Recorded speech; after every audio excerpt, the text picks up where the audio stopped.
Aux élections européennes, on a un certain nombre de données très marquantes qui montrent l'écrasante victoire du Rassemblement national, qui entre les élections européennes de 2019 et 5 ans plus tard, celles de 2024, gagne 2,5 millions de votes, ce qui est un bond très très très impressionnant et qui explique une partie de ce qui s'est passé par la suite. Et donc vote sans issue, pourquoi ? Parce que au sortir de cette séquence électorale, c'est plutôt des impasses au niveau d'une absence de majorité claire à l'Assemblée nationale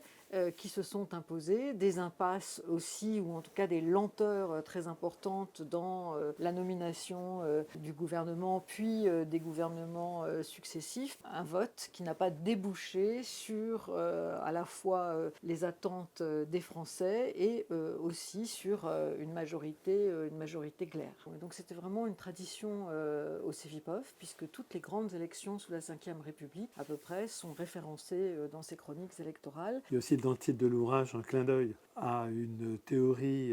issue de la sociologie électorale américaine, puisqu'en fait, en anglais, l'issue, ça veut dire l'enjeu. Et dans les théories explicatives du comportement électoral, on parle parfois d'un vote sur enjeu, quand une question a prédominé la campagne électorale et qu'on pense que les électeurs ont pu, sous l'effet des propositions des formations politiques ou des candidats, se faire une idée et vouloir trancher avec leur vote une grande question de politique publique en particulier, ce qui explique ultérieurement un peu le vote sans issue, c'est-à-dire que des électeurs ont voté pour des candidats qui n'étaient pas leurs candidats préférés, mais au titre du Front républicain, et ça a généré une situation, on va dire, de grande confusion sur l'interprétation des résultats des élections législatives par le corps électoral, mais aussi par le chef de l'État.